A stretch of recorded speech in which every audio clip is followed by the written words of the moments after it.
you guys say? True or false? True.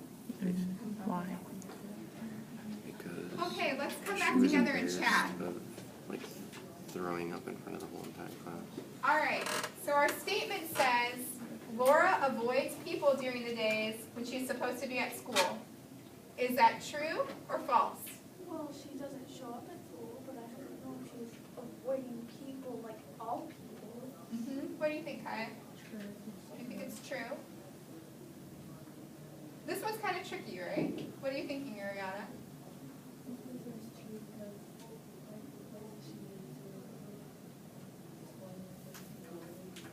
Yeah, let's look at that, because I saw a lot of you looking at that quote. What lines am I going to, Ariana? Okay. So at 104, 108, she says, I went in the art museum and the birdhouses at the zoo. I visited the penguins every day. Sometimes I did without lunch and went to the movies. Lately, I've been spending most of my afternoons in the Jewel Box, that big glass house where they raise the tropical flowers. Does she ever mention going to meet anybody at those places? No. No, there's no mention of people. She's by herself. But the thing that I think is even more interesting, and you said something that kind of, I think you're thinking the same thing, Ariana, is that she's visiting the animals, and the way she says that, I visited the penguins every day. It's like saying, I visited my grandma every day, right? But it's not a person. It's like she has this relationship with the animals. So I like that. Anything else that you guys notice that shows that she avoids people in that particular set of lines? Caitlin? She did like Let's look just at these and then we'll expand out in a second. What were you saying, Stephanie? she went without lunch. She went without lunch. Why does that make you think that she's avoiding people? Because you have to go somewhere and find people to get lunch. Well, but she talks to people to get tickets into the movies. Maybe She might see people there getting lunch, and like some people she knows getting lunch. Possibly. How often do you see people in restaurants eat alone? Like, No, I don't know. When you go to lunch during the school day, how many people really eat alone? Not very many. Not very many. Lunch is a fairly social time, right? You're going to see your friends. Lunch is a social time. Eating is a social time. We eat dinner across from families. She's avoiding a social time in order to go to places to see animals and history. And hide in the dark. And hide in the dark. All right, I'm going to put those line numbers here, 104-8, because I find that a very compelling reason to support this statement, that she's avoiding people. Did anyone have a different statement they wanted to bring out? Caitlin, did you want to talk about one?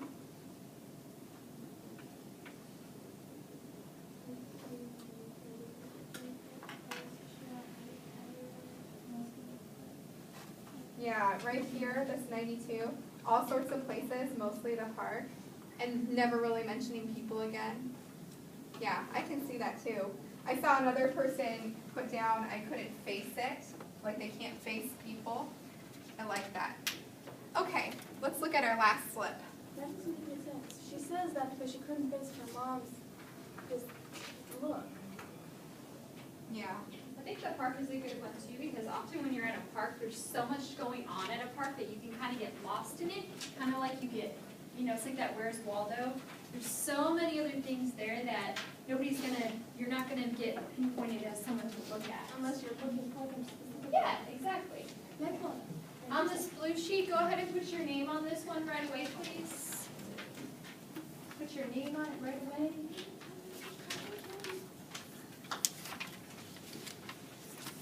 Who can read the directions for the blue sheet? Kaylee? Check the statements that you could agree with. You will need to think about what the author said in the text and your knowledge to support your ideas. So what you're going to do is if you agree with the statement in number 7, you'll put a check mark next to it. If you don't agree, just don't put anything. And then you're going to write your reasoning for agreeing or disagreeing with it. And it says, mothers should push their children to be their best selves. Think about the text we just read and whether you agree or disagree with that statement? So, based on do you agree or disagree? Check it. If you don't agree, then check it.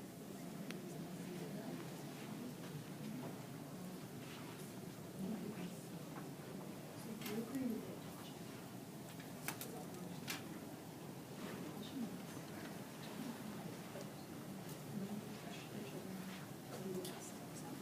How do you spell successful? SUCCESSFUL.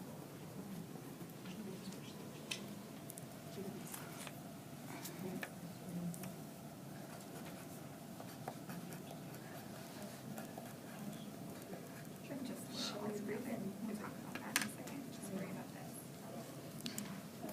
Just write whether you agree or disagree and why.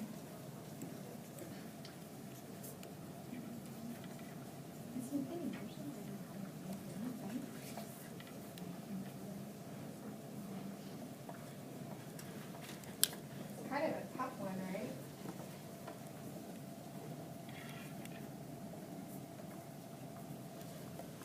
Kind of looking at this age too, the thoughts versus at our age, what our thoughts are on this one.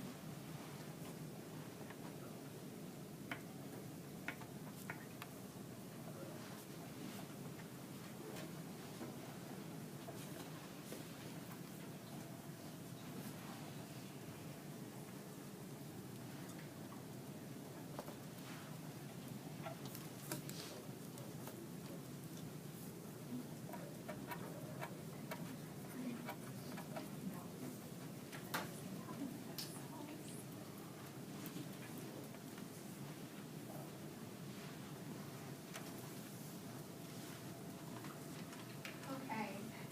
Now some of you are still finishing your thought. Raise your hand high if you agree. Yes, mothers should always push their children to be their best selves.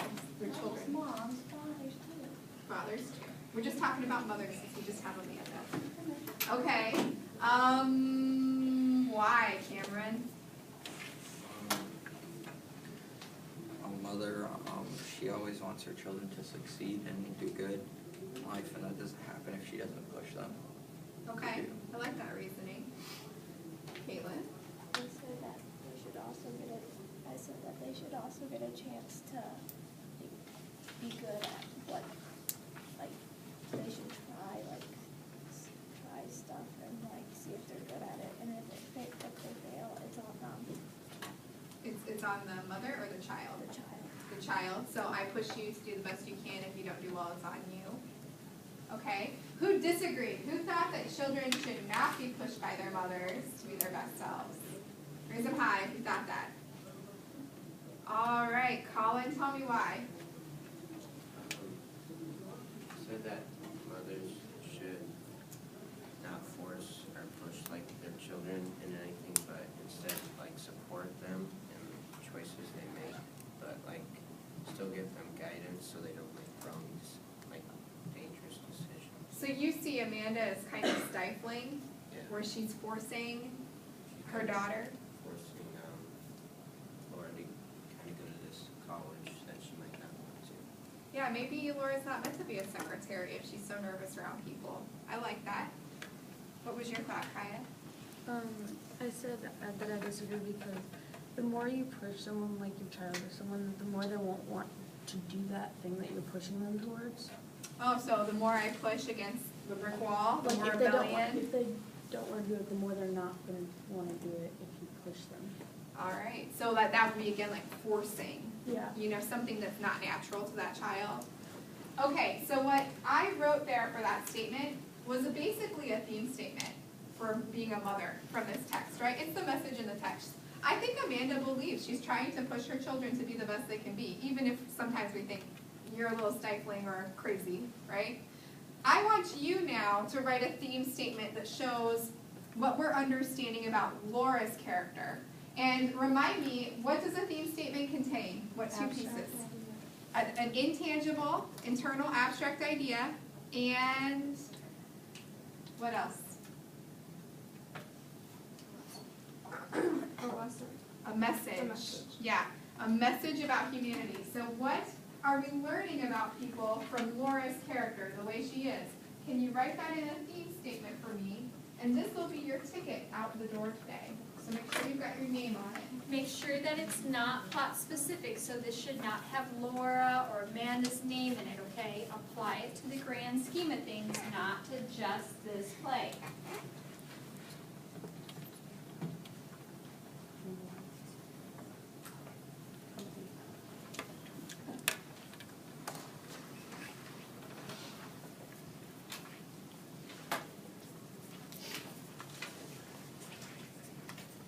Try your best. Just try your best. It's okay. If you're wrong, it's okay. Take it. Here's an example right here. Go from there.